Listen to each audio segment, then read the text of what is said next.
안녕하세요. 오늘 하루도 잘 보내셨나요? 2022년 7월 13일 수요일 코인 우먼 채널입니다. 오늘은 하루 종일 비가 내리고 있는데요. 모처럼 시원한 날씨에서 우리의 리플도 화끈한 장대 양봉 한번 맞으면 좋겠습니다. 그럼 오늘 리플 관련 암호화폐 뉴스 시작하겠습니다. 첫 소식은 정치권 암호화폐 소식인데요. 지금부턴 반말로 진행해도 양해 부탁드립니다. 더불어민주당이 13일 가상자산 거래소를 찾아 리플이나 비트코인, 이더리움과 같은 투자자 보호를 위한 제도 마련에 대한 필요성을 역설했다. 이날 민주당 민생무선실천단 산하 가상자산 특별대책 TF는 박홍근 원내대표와 함께 가상자산 거래소 비트의 투자자 보호센터를 방문했다.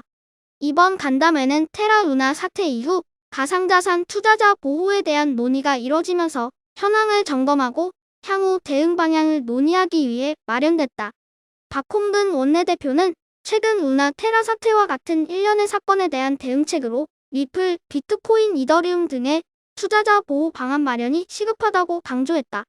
박 원내대표는 비트코인, 이더리움, 리플이 급락하는 과정에서 루나 테라와 같은 사기성 코인 등 부실 코인이 발생하면서 피해자를 양성하고 있지만 대책을 마련하지 못하고 있다며 거래소는 4조 원이 넘는 이윤을 챙겼음에도 시세 조종, 부실 코인 발행 등 불공정 행위를 방치하는 것이 아니냐는 지적이 이어져 투자자를 위한 대책을 서둘러 마련하는 것이 급선무라고 판단했다고 전했다.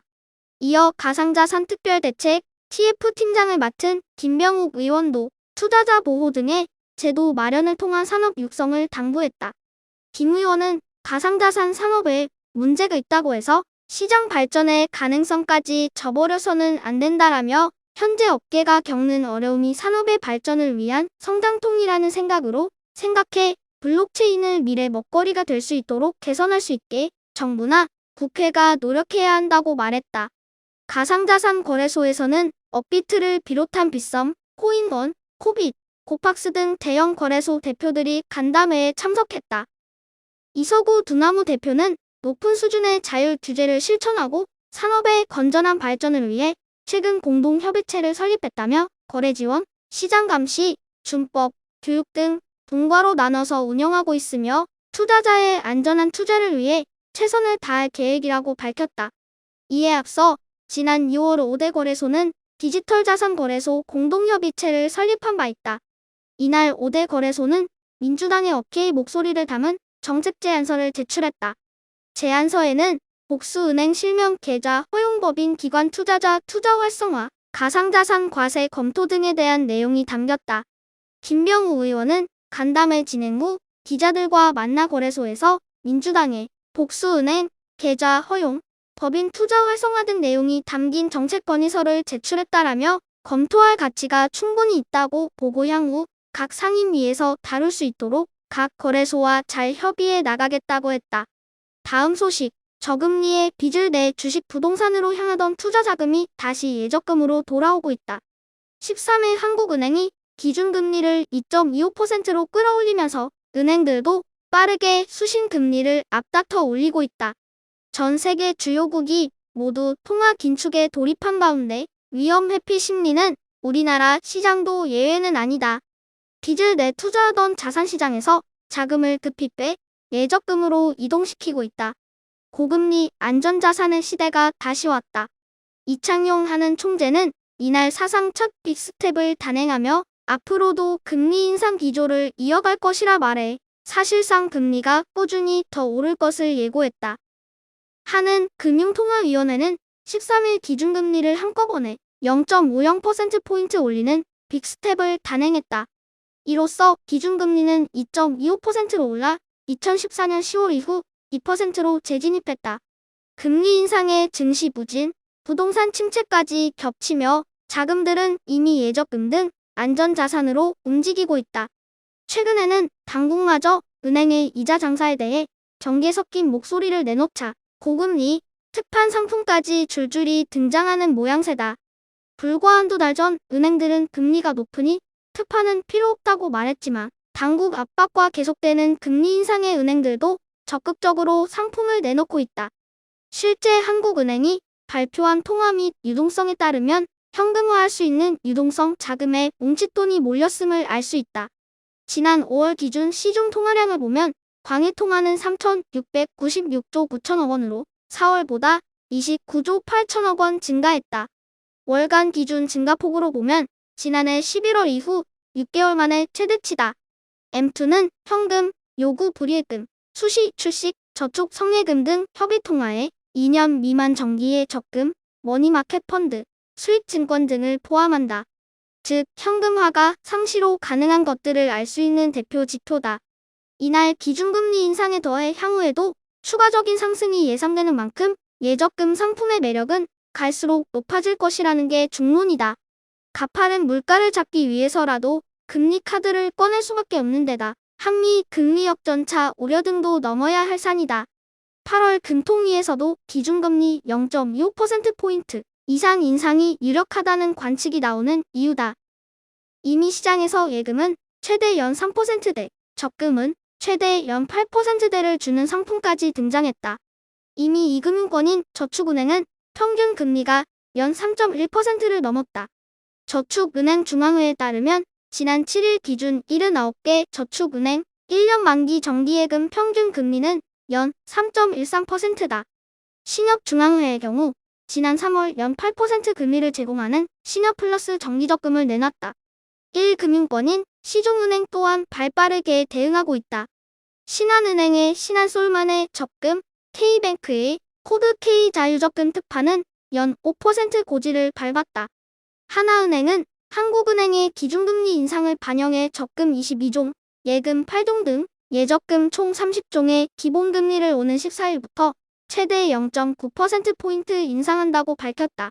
가입 기간에 따라 적립식 예금 금리는 0.25%포인트에서 0.8%포인트로 거치식 예금 금리는 0.5%포인트에서 0.9%포인트 인상된다. 아울러 금리 인상 이후 과거에는 2에서 3일 뒤에 수신 금리를 조정했다면 최근에는 즉시 인상을 발표하는 등 텀 또한 짧아지는 추세다. 은행 관계자는 최근에는 주식, 비트코인 등 메리트가 떨어진 데다 예적금 금리 경쟁력이 오르면서 영머니 무브가 가속화된 것이라며 당분간 이 같은 흐름은 이어질 전망이라고 말했다. 금리 인상이 계속되자 만기도 짧게 가져가는 추세다. 짧은 예치 기간과 최고의 3% 금리 혜택을 앞세운 K뱅크의 100일 정기예금 특파는 10분 만에 마감하며 흥행했다. 특히 만기가 짧은 상품 위주로 몰릴 것으로 보인다. 박석현 우리은행 투자상품전략부 부부장은 주식이 저평가 상태에 들어가 있고 높아질 수 있는 시기로 들어올 수 있어 만기가 긴 예금 상품보다는 만기가 짧은 상품 위주로 투자할 필요가 커지는 중이라고 말했다. 코인 시장이 글로벌 금융 이벤트를 앞두고 크게 출렁이고 있다. 지난주 2,900만 원을 돌파하며 3천만 원대 탈환을 노리던 비트코인이 인플레이션과 금리 인상 우려의 조정을 겪는 중이다. 시장 전문가들은 코인 시장은 현재 어떤 이슈든 악재로 인식하는 약세장에 진입해 이번 글로벌 금융 이벤트로 인한 하락장을 피할 수 없을 것이라고 진단했다. 13일 국내 가상자산 거래소 업비트에 따르면 비트코인은 이날 오후 기준 2,500만 원대 중후반에서 거래되고 있다. 지난 8일 2,900만 원을 돌파했던 비트코인은 이후 등락을 겪으며 13%가 넘는 하락을 기록했다.